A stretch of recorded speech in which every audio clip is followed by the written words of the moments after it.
Hey guys, it's Joe from Joe Talk, where we talk about the 7 steps to become a millionaire before you're 30. And guys, today I'm going to share with you guys in this video exactly how I became a millionaire, my income sources, the specific steps and strategies I took, and how you can take them to and get to that millionaire status. And guys, even if you're in your 30s, you can still follow this.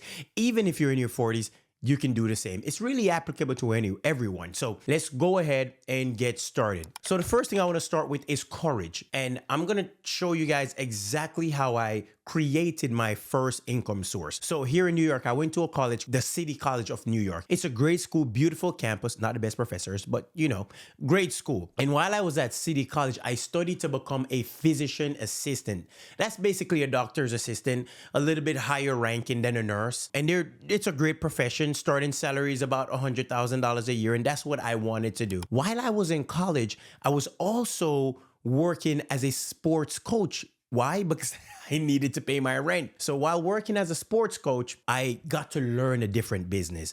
While I was in school, I was learning how to coach little kids. And while I was doing that, I realized, I actually really love this sports coach thing.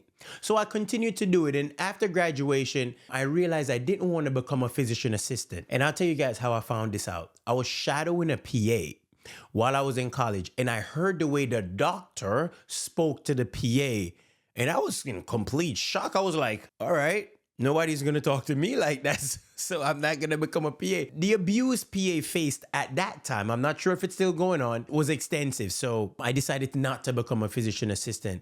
Instead, I said, hey, I've been doing this sports coaching for a long time. Why not just try and start a business with it? And that's exactly what I did, guys. And this is where courage comes in, right? So when this idea came to me, I said to myself, I've had so many years doing this so far, about 5 years at this point. What's there to lose? If I don't succeed with this business that I'm gonna start, I can always go back to college. I can always, go and get a regular 9 to 5. It's fine. I'm in my 20s. I might as well just have some courage and take a risk. And that's exactly what I did. I gotta say though, guys, it was a calculated risk because I did a lot of research in the industry. I made sure I knew every single thing about my business before I got started. You can say I over prepared, and even being over prepared, I still made a lot of mistakes. $7,000 mistake, $8,000 mistake, $60,000 mistakes. But I learned from all of them, right? So I had that courage to move forward and started my business in the youth sports industry. And while having that courage, there's something else that you're going to need to have on this journey to become a millionaire. But you're going to have something my mom called a strong sense of self, right? That means when you make up your mind, you're doing something regardless of what anyone else on the outside say. You're in this tiny little box, and it doesn't matter what anyone else say. They can't penetrate your mind because you're in this box, and you have to have that. And even though I talk about my mom a lot in these videos, I remember when I was starting my business, she really questioned, you're studying to become a PA for such a long time.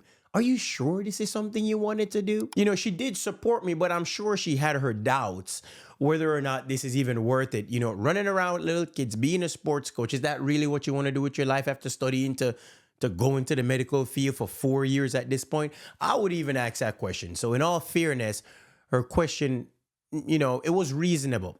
But a lot of times people are always going to come with this doubt and always going to try and tell you what you should do with your life.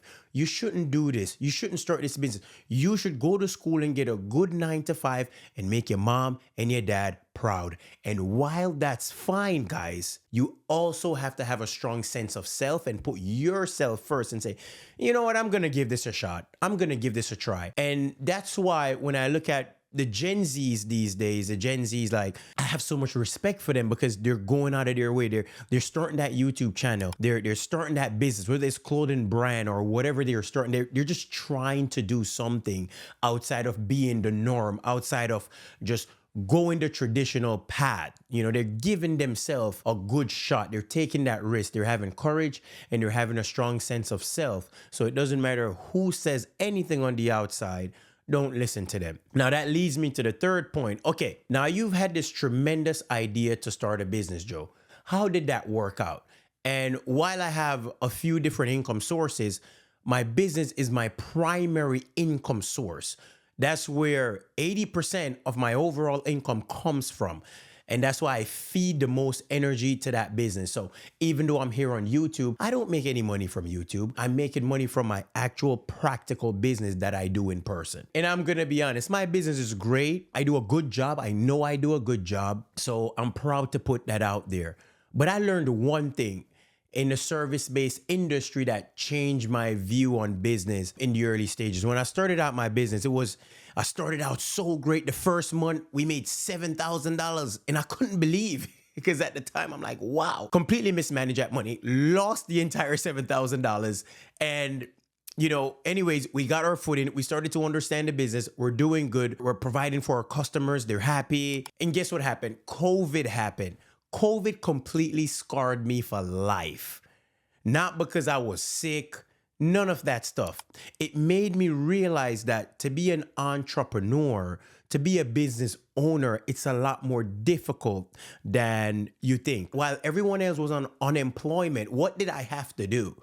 I had to go to Uber. I was driving Uber while everyone was inside. I had 3 masks on at the time, driving and doing Uber because what? I needed to pay my bills. Remember, at this point, I said, hey, you know what? I'm not even going to go to college. I'm just going to start my own business and give this a shot.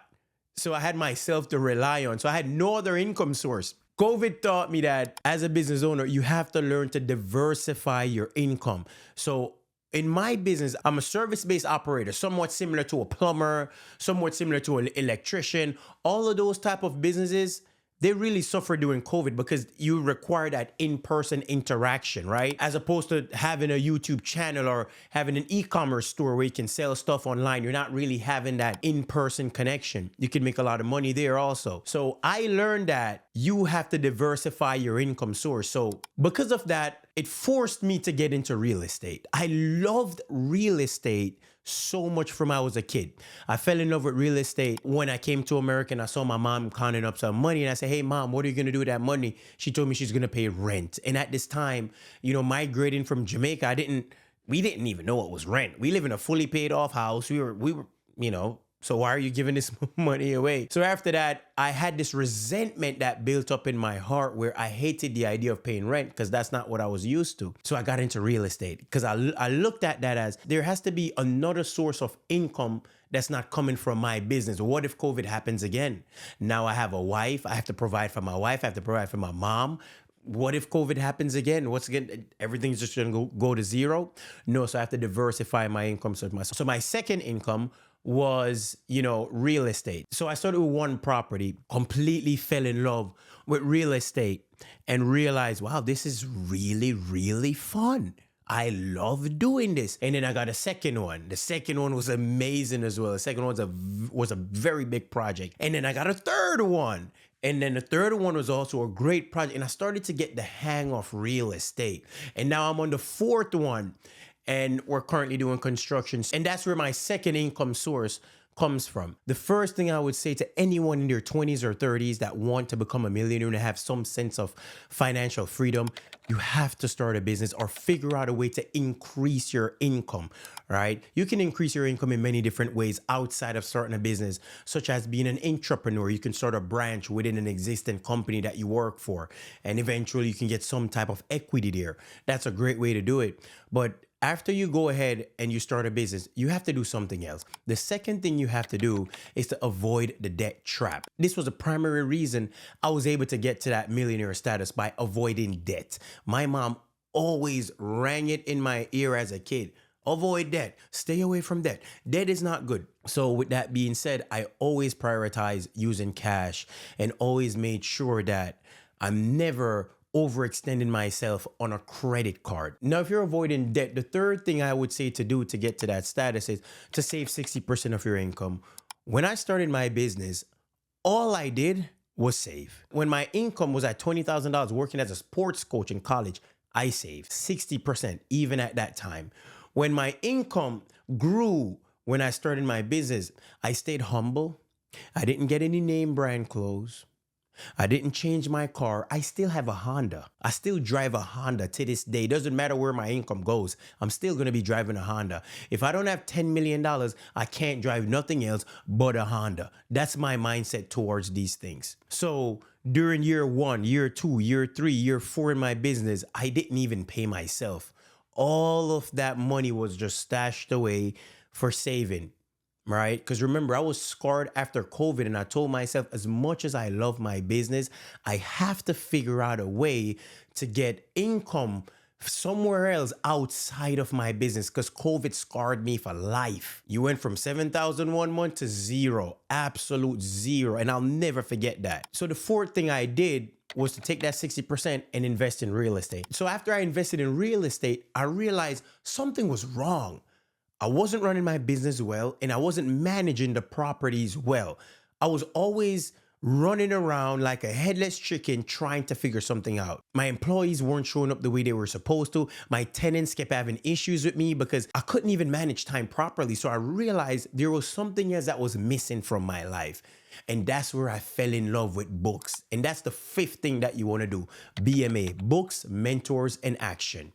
Now, I became obsessed with books. And the first book that I came across in my business that completely changed the way I saw business and operation was E-Myth Revisited. I remember reading that book while taking my coaching license, an advanced coaching license that I got at the time. I would drive there, 5 hours drive, 5 hours drive back, and I would just listen to this book, and I would fell in love with the story of how this guy told where, he gave the example of McDonald's, how McDonald's is predictable and the customers can expect the same sandwich all the time. And I'm like, why can't I apply this to my business? I became obsessed with it and having manuals and operations and standard procedures and way we do things in this business. And it got better. The operations got better. And while the operations got better, something else started to suffer. I was a horrible leader. And to this day, I would still say my leadership needs a lot of work. When you're an obsessive like I am, 100% or zero type of guy, when you fall into that category, you tend to give everything. And when someone else don't give everything, you look at them with disgust. And that's what I used to do in the early days of being an employer. I was looking at my employees in disgust because I'm thinking to myself, I remember when I was a sports coach, I used to give that company 100%. I was working for the other company like it was my company. In my little business brain at this time, I thought my employees should do the same. And I got to realize that's not what's going on. And that's where I started to invest into a lot of leadership books. And that's where my leadership slowly started to get better. So books, mentors, and action is a very important step if you want to become that millionaire. So, and there's mentors in there. And unfortunately, I did not have an official mentor in the business space. All I had was my books. You know how people online say you should go around people that are similar to you, that are doing the same thing, but they never actually talk about how difficult this is for small business owners who are trapped in the day-to-day operation and they need to make money. They can't afford to hire an employee immediately. No, they can't do that. So who's going to be your mentor? You don't even have the money to pay a mentor. So what are you going to do? I couldn't surround myself with anyone else. What I did is surround myself with my books and motivational videos on YouTube. When I woke up in the morning, I was listening to motivational videos from Eric Thomas. I was listening to Earl Nightingale. I was struggling. So those guys were my mentors. They weren't there physically, but I completely captivated my headspace with positivity, with growth, and with improvement. Now, books, mentors, and actions, it's very important, guys, because now this is where you start developing high quality skills and high income skills such as sales. And I'll tell you guys a story. I realized how important selling was. I would always try to sell my program to schools. I would go knock on school doors and I'll say, hey, I have the best sports program and your kids are going to love it. And they'll just slam the door shut. You have those gatekeepers. Those are like the admin ladies that blocks you off from getting to the school principal or the main boss, the main decision maker. Their job is to make sure you don't take up none of their boss's time. So it was so difficult to get to the principal. So I had to learn how to sell the right way. And I decided to read a book. This book was called The Wolf of Wall Street. Such one of the best books I've read. This guy taught me the entire sales process. It's like I'm a visual learner. So it created a situation where I can see words physically and drive a prospect down that line, that sales pipeline, because I can see it physically now. I understood how to visualize the words and the impact of the words and the tonality that this had. But you're not going to just read a book and immediately get these skills. So what did I do? The second year in having my business, I decided to go down to Wall Street and sell loans. This was one of the best moments in my life. I worked for a company called the Tribeca Group, such a great company. And there's a guy there, his name was Tom, phenomenal leader. We talked to this day, great guy. And I went in there, I applied for the job, got the job, and all I was doing, I was making 900 sales calls a day because I knew I needed to learn sales. I needed to learn these skills. So I'm like, hey, listen, if I can get 900 hits, repetition every day, it's like doing bicep curls, right? If you do 900 bicep curls every day, you're gonna have big biceps. So if you sell 900 times a day, you're gonna have great results from selling. And I did that. I did great. When I worked there, I told myself, I just want to close 2 deals and then I'm gonna leave and go back with my company and start selling. So I learned the knowledge from, reading the book. Now I have to apply the knowledge. If I can successfully apply the knowledge, then I can move on and test this out with my business. I didn't want to run that risk with my business because the amount of schools in our area was very limited, unlike having 900 calls a day. So I closed the first deal and the second deal back to back.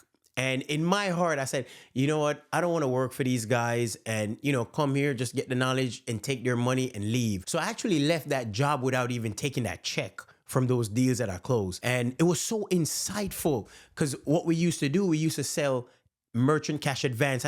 They call it MCA, right? And that's basically a buyout of a company's future revenue, but it's structured in the form of a loan. It was so interesting. I'll never get an MCA, by the way, but it helps for struggling business owners that need immediate cash to cover payroll. What are you going to do? Might as well get an MCA. So I saw how people who managed to make so much money in a month. I saw one girl, I can't forget her name. I won't say her name, but I can't forget. She sold hair products.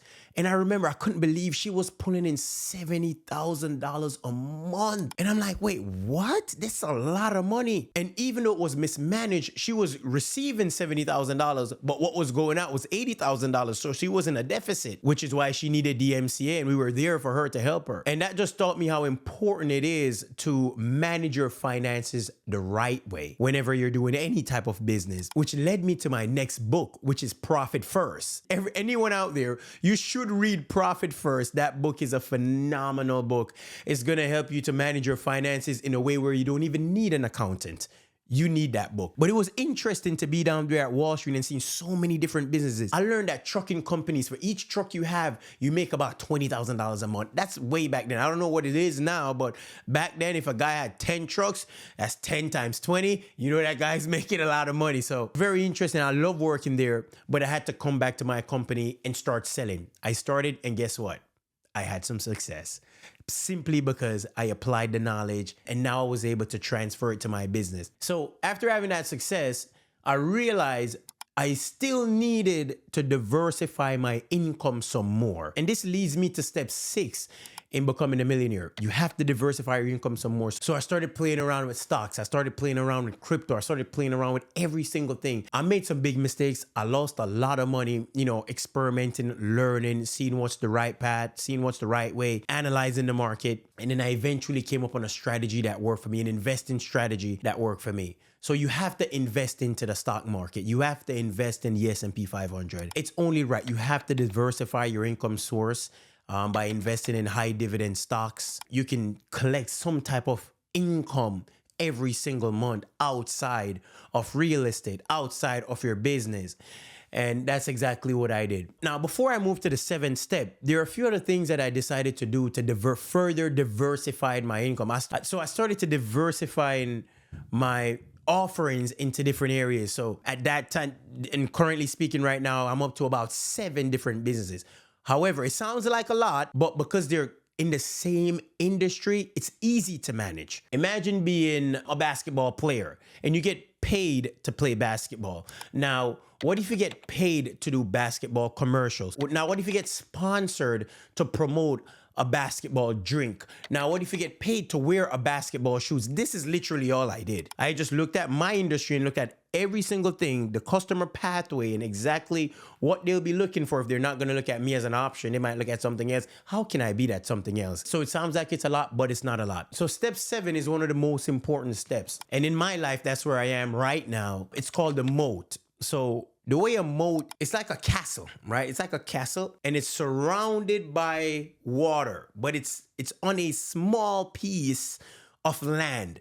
Now, in order to access the castle, you have to put down a bridge, you have to swim through the water. So I look at myself and my family as being right there on the castle. And the moat is that big water around the castle. Now, what do you put in the water? You put sharks, you put alligators. In front of the water, you put barbed wires. So it's basically you creating this barrier of protection around your family. So there's different levels of protection. Why do I want to do this? Because I want to make sure that my son's son won't ever be broke. I want to make sure that I won't ever see broke ever again. Why? Because that hurts. I'll tell you guys a story of how broke I was in college. This is so embarrassing, but I'm gonna go ahead and share it. I had a friend at the time in college. His name is Cardon. Back then we called him Scooby, and I'll never forget this guy. He's a phenomenal guy. We're still friends, not close, but if this guy calls me asking for anything, I'll give it to him because he was there when I was in desperate need. When I was in college, I couldn't even afford certain things. Toilet paper. I couldn't afford toilet paper. And at the time, Scooby lived with his mom. I lived in a room. I rented a room back then in college because rent was too much. And I said, hey, Scooby, listen, man, can you send me $20, bro? I need to buy some toilet tissue. I couldn't even afford toilet tissue, guys. That's how broke I was. And when you're that broke, it leaves a scar on your life. You tend to have this mindset where you feel like you're going to lose out on something, where you feel like money is scarce. This scarcity mindset, you tend to have that, especially when you were broke and then you started to make some money. And maybe that's one of the reasons why I'm so frugal with everything, because I don't ever want to go back to that place. This is why step 7 is so important to me, to create that moat in my life, to make sure my family, to make sure myself, to make sure my wife, to make sure my son's son will never, ever see broke like how I had to experience it. So that's something that you guys want to think about on your path to become a millionaire. Once you made a good amount of money, what do you do with it? How do you protect it? How do you make sure you never lose it? These are the things that you want to think about. So yes, guys, like, share, and comment, and let me know what you guys think. I want to know what's your moat. All right, guys, I'm out. Bye-bye.